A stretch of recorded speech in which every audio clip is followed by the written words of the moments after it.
Welcome to Savvy Business, Life Unscripted, with your host, Christina Rivera, where our guests share their wisdom and valuable business tips, empowering our audience to expand their personal potential.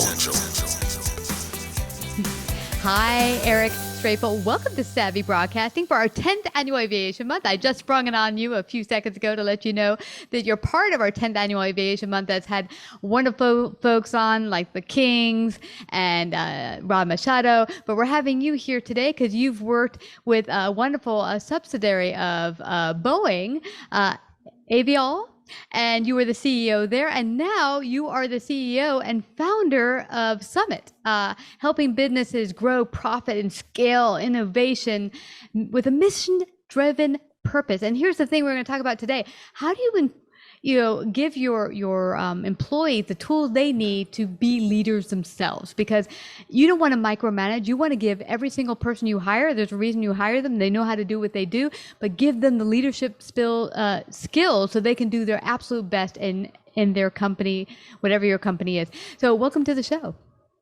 Yeah, thanks. Good to be here. And 25 years in aviation, a very exciting industry, and left in January to start Summit and working with small businesses. So yeah, it's been a lot of fun. Wow, that's amazing. And you, not only that, you've also written a wonderful new book, The Frontline CEO, Turn Employees into Decision Makers. And that's exactly what we're going to talk about: how to turn every single person, give them the tools. And you know what's interesting? Tell me how this has worked out for you, Eric. Some of my best bosses have been one that actually gave me the tools to run with my gifts and talents with whatever company I worked at. Yeah, I feel the same way. The two things that have inspired me most, if you think about who's inspired you as a leader, it's one of two things: either somebody that believes in a purpose and their mission so intensely that you want to follow them, or somebody that believes in me. Right. And so in that sense, I think the best thing that we can do as leaders is find a purpose that we can rally people around and show our belief in people. And so in that way, I've tried to define leadership in a way that people can't avoid.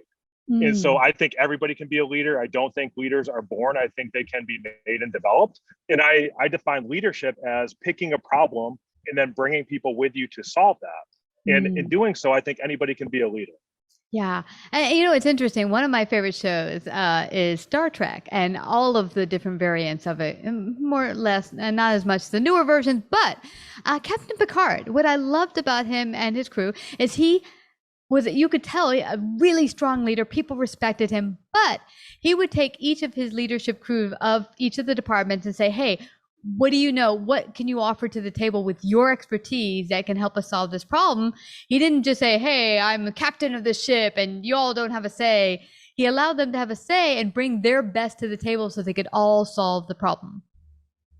Yeah, I agree. I think as a leader, sometimes we think that leaders have to have all the answers. You don't. Your job is to build a team and empower your team to bring the best solutions to each problem.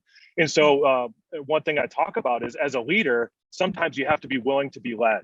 If there's an issue that you're trying to solve and there's somebody on your team that is better at solving that, you have to sometimes take a step back and give them a chance to step up and lead. And that requires some humility. It requires acknowledging that you don't have all the answers. And it gives you a chance to learn and grow and lead by example in that way, because like Captain Picard, always exploring, always learning, right? Always in the process of discovery and self-discovery. That's really what leadership is. We're always learning and growing as leaders. And that sets the example for everybody on our team to keep doing that as well. Yeah. And so I'd love your feedback. What can business owners do if they have a array of wonderful people working with them, but they don't know how to tap into what is their full potential of my work staff and to pull it out of them? Where do they begin? Yeah, I think it starts with making sure you understand what the role of your business. Your business there is to serve customers. And so if you start to establish your purpose, which is what the service or the problem that you're solving for customers, that sets the heading for your team. Once you have the heading, you get into what does your business do different than everybody else? Who are you as a business? And create that identity for people on your team. And then people know where they're going, know where they're at, know what they're responsible on their team. And then you have to empower people to make decisions and give them a chance to do their job and make mistakes and learn from that.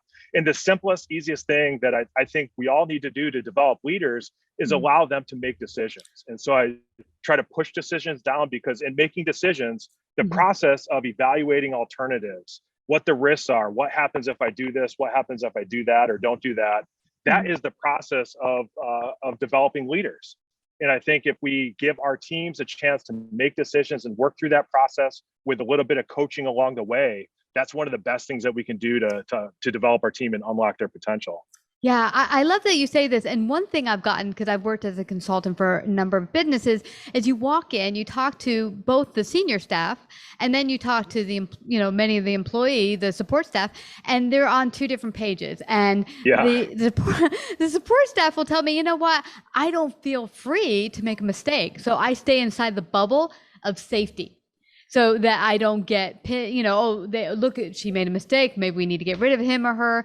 And so they stay safe, which doesn't necessarily mean they live to their full potential or that the business is able to grow as much as it possibly could. So what's your take on how businesses can allow their employees to make mistakes, but at the same time still guide them? Yeah, I think the whole concept of frontline leadership, that divide you talk about, the bigger the company, the bigger the divide typically. And so frontline leadership to me started with closing that divide. And so getting down, working with your leaders, go do their job, walk a mile in their shoes, and spend a half a day or a day there, and you'll make a lot of mistakes, right? Yeah. And by doing that, making mistakes and being okay with that, that's the starting point for saying, hey, you know what, it's okay to make mistakes, and acknowledging that they're actually the expert at something in the company that you're not as the leader.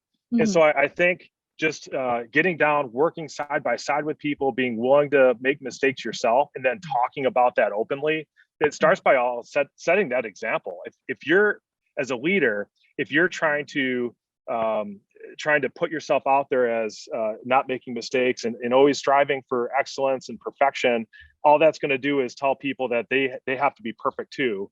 And they're going to be afraid to make a mistake, and therefore you're going to get into gridlock. Nobody's going to innovate. Nobody's going to try anything different, because the risk of trying something different and making a mistake is greater than the reward of potentially doing something better. Yeah. Now, I can't quite recall that reality show where there's the boss that comes in behind the scenes and does that job of the other people, lower on the rung. What was that show called? Do you remember? Yeah, Undercover Boss. Yeah. Thank you. Yeah. Yeah. So what you said right there, go be an undercover boss, but you don't necessarily have to hide it from your staff, but say, hey, I'm going to work with you. I'm going to shadow you. Show me what you do. Because that's one thing I got, even when I did work in corporate, is I felt that a lot of the leadership did not understand what the support staff actually did on a day-to-day basis. So they just would pile work on you without realizing, is it possible for you to even get it done? Just get it done. So that's a really good take, to really get in there, get your hands dirty, so that they know that you're willing, as you said in the beginning, to be humble, and then also know that we're all okay to make mistakes. Now, here's something my ex-boss used to say to me, one of my ex-bosses, okay, you made a mistake, something happened, what's your solution? That's that empowerment thing you give to your the people that work with you, to say, hey, you're going to make mistakes, but what are some of these solutions you have to bring to the table? Yeah, I think that's spot on. And I always want people, and I always coach people, to have a point of view on everything. It may be wrong, but if you have a point of view, you have a baseline, you've thought about something, so that whatever as you work through it, you can learn and build on that.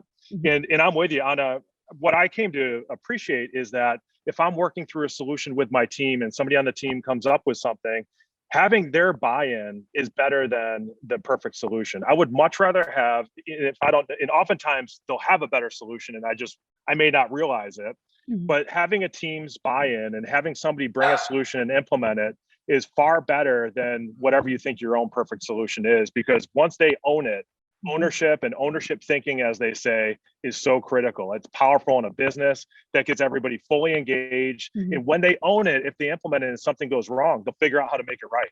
Versus your decision, if they start to get down the road with a decision that you made and it doesn't go well, they're not going to make that course correction. Yeah. And you talked about a couple of things that just popped out for me. One, ownership. And that's some of the things where I've worked in companies where I've had great leaders, is they inspire you not only to come up to the table and put your best out there, but there's ownership along with we value your point of view and your options and your solutions, and not just our solutions. And that, as you said, gives them the buy-in, because now they have a reason to, they have an investment into the company. They aren't just a plebe that just shows up and punches in. They're part of the company. Yes. Yeah. I'm a huge fan of strength-based leadership. Everybody has their own way to get things done. Yeah. And that's okay. There's no one right way. So, what I always encourage people to do is align on your purpose, make sure everybody knows where you're going and why, right? Why you're in business, the customers that you serve, and align on your values, and then give everybody the freedom and the space on the how. Let them leverage their strength in the best way that they can get something done. And if you do that, you'll end up with much better solutions. And you'll end up with a culture of innovation where people are working and finding new ways all the time to do things better. Because if you as a business think that you're going to be able to stay stagnant and continue to be competitive, you're just wrong. Because look around you, everything's changing, your customers are changing, and you've got to change with that. Yeah, I love that you say that. It's one thing when I go and I talk to companies, what's your mission statement? And a lot of them have, we're innovative. It's all about innovation. Except that when you go to talk to both senior and the support staff, there's not any innovation really going on. They're really stuck inside the box. So I love that you say that. It's really about giving everyone the leeway to actually figure out the how. Because the how will be different. And it's interesting. I talked to one company recently. They had hired a 22-year-old right out of college, super smart, but really, really awesome with technology. And he came up with solutions for this big corporation that a lot of the senior staff would have never thought of, because they're not as tech savvy as this kid that just graduated. So, it has nothing to do with the age or sometimes experience. People coming right on in from college have a lot to offer. Yeah. I mean, if you don't think you need to change, just go talk to two people. Go talk to a customer and ask your customer, how are you doing? What could you do better? And talk to one of your employees and just say, hey, as an employee, what can we do better to create more value for customers? And I guarantee you'll get answers of things that you can do better. And if you get a culture where your leaders are always doing that, always encouraging people not only to provide ideas, but go implement those ideas and keep iterating and getting better and better, then you're going to have a culture of innovation. And if you're wondering if you have a culture of innovation, look for some point of customer feedback that you got and change how you do things. And if you can point to something and you've done that in the last month, then you might have a culture of innovation. If you can't find anything that you've done, any feedback you've taken and changed how you do business recently, you probably don't have a culture of innovation. And that's a huge opportunity for you. That is such great insight. Well, I don't want us to leave without everyone finding out how they can get their very own copy of the Frontline CEO and find out more about you and your company Summit. How can they do that? Yeah, I appreciate that. So you can go to summit.com, SUMMI7.com is our coaching company to help small businesses. And then the Frontline CEO is available on Amazon right now, and a lot of other websites as well. But it's my first book. Really excited about it, talking about frontline leadership and what it means to try to get down and in side by side with your team and get comfortable being uncomfortable and unlock the full potential of your organization. Boom, boom. Now, I'm just curious. Summit has a 7 at the end. Why did that come about? Why did you put 7 in there? I'm just curious. So we started Summit we wanted to bring the world together and bring people together. It was about diversity, equity, and inclusion. And so it's a representation of the tallest peak on every continent. And so we started to, graph out what would that look like if we brought the world together and then we all summit together and, look across and actually see each other. And so there was an inspiration behind the 7, which is bringing the world together, in our own way. That's awesome. Well, Eric, I just have to thank you again for coming to share your great insights today on our 10th annual Aviation Month on Savvy Broadcasting. Thank you so much. Yes, thank you. Appreciate the opportunity. You betcha. Like, subscribe, and share this episode. To listen to more savvy episodes and savvy biz tips, go to www.lifeunscriptedradio.com. To find out about our paid sponsorship opportunities or how to become a guest, email Christina at lifeunscriptedradio.com.